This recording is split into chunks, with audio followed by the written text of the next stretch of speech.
First of all, we've got a couple of different groups here. We have our junior high, our Energizer group, who are just coming off of their weekend retreat. So guys, welcome back. Yep.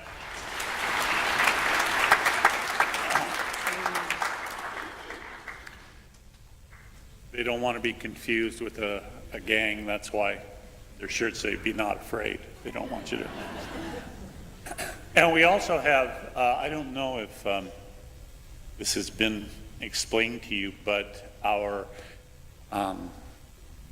group of families that are wanting to enter the church at Easter, our Rite of Christian Initiation of adults and their children in the Rite of Christian Initiation of children, they'll be joining us each week, and then right towards the end of Mass, they will be leaving or they will be dismissed so that they can go and have their class. So our RCIA, RCIC group, just raise your hand so folks know who you are.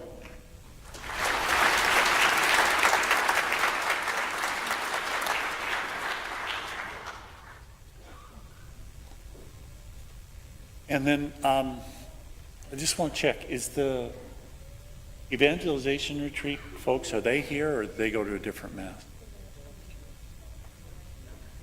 Okay, good. Thank you. I can talk about them. No. Actually, I've spoken to you a number of times about the fact that at the time of Jesus, and it's not that different today, the culture in the Middle East was such that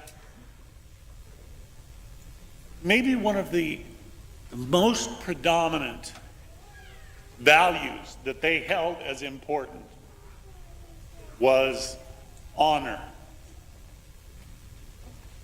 And not so much honor in the integrity sense, but honor in the sense of how you appeared to others, how you appeared in public.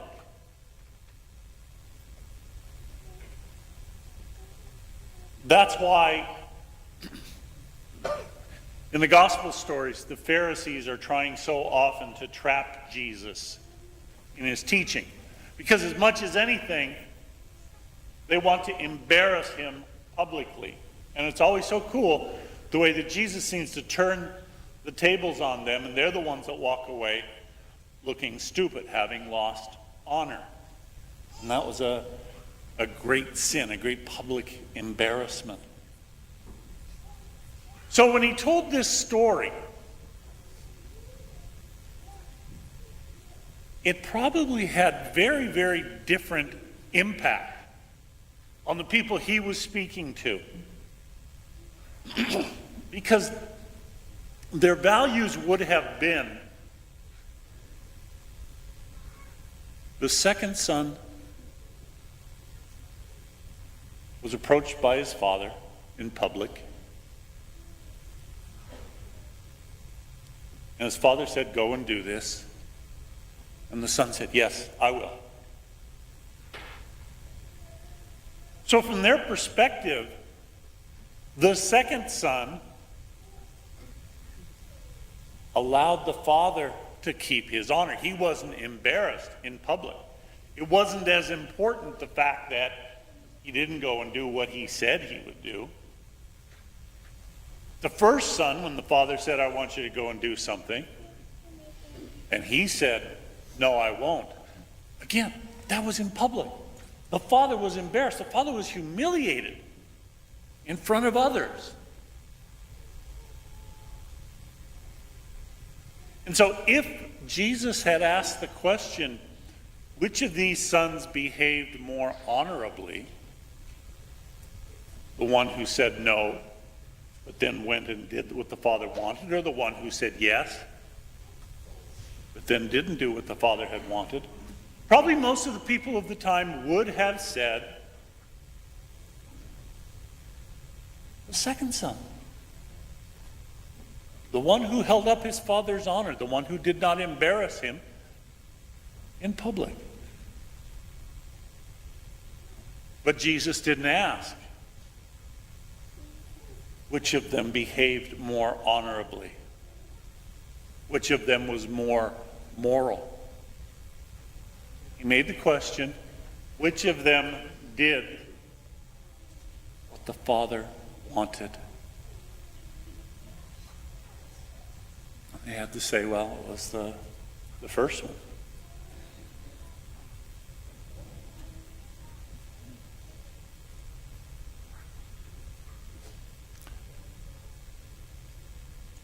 Tax collectors and prostitutes are entering the kingdom of God before you. They are listening. You are already so sure that you know God, that you know the answer, that you see no need to change, that you have no room to change.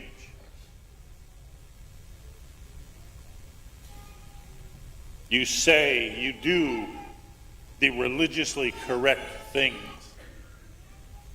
but there's nothing of the love of God in your hearts. Jesus condemns them for that. The people that were looked at as being sinners,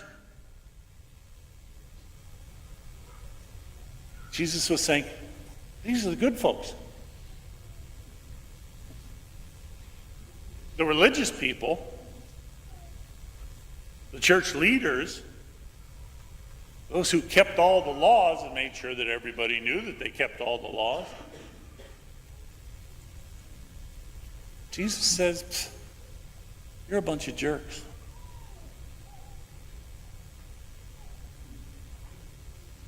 Over and over again, Jesus calls us from the heart. The reason that I asked if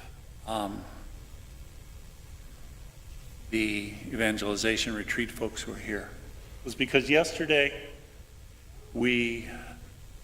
part of the retreat was we took time to have them go to confession. And as is often the case, when Father Len and I are doing that, he seems to end up with a lot more confessions than I do. Not because folks, line up and say, oh, I like him, he's much better. Well, maybe they do, I don't know. I don't think it's because people, oh, I don't want to go to Father John. Oh, he's horrible. No. It's just that these types of gatherings, the ones I get, are just absolutely amazing. I can't rush through them and just say, okay, you're forgiven, boom, boom, 3 Hail Marys, go. No. We had people who were taking the chance of coming to confession after having been away for decades, 30 plus years.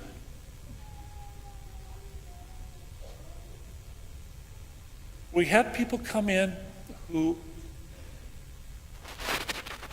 one in particular admitted, I walked out the door 3 times before I was able to convince myself to come in here. And when I quoted to this person Jesus' words, nor do I condemn you, absolutely broke down in tears.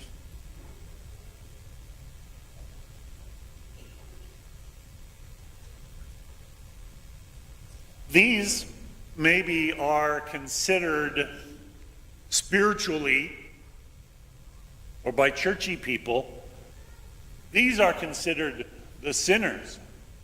They don't go to confession as often as I do. They're not in church regularly like I am.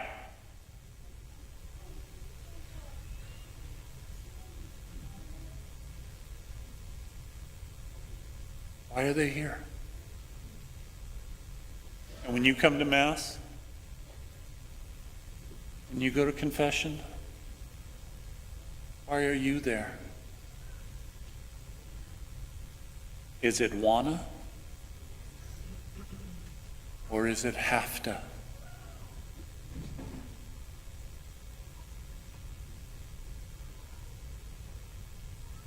Is it based on a desire to truly grow closer to the Lord?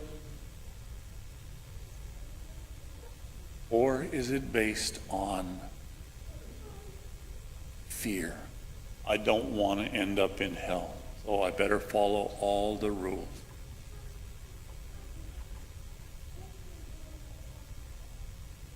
We have done such a disservice to our people over the centuries by equating goodness with following the rules and the laws. And in doing so, we held up hell as such a motivation. What not to do.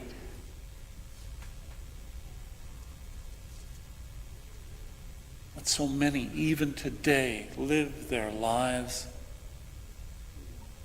so fearful. In their last minute,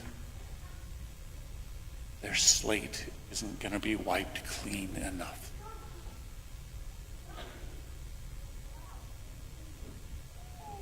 The American contemporary spiritual writer Richard Rohr, he said, spirituality is not for people who are trying to avoid hell. It's for people who have been through hell.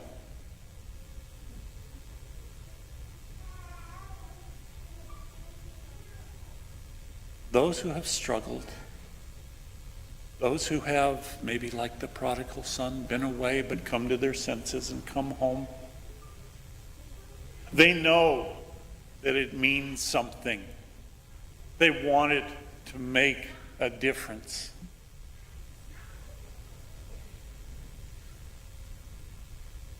Tax collectors and prostitutes are entering the kingdom of God before you, Jesus says to the very religious. We're not condemned, any of us.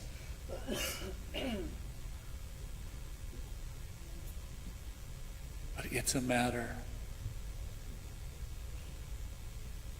of saying yes to God. And even if you're a latecomer in doing so, even if you are only returning because your life is or has been a total mess, Christ says, welcome back. There's room for you. There's more rejoicing in heaven over one who repents than over the 99 that don't have a need. We all need to. All conversion, constantly growing, changing, being open.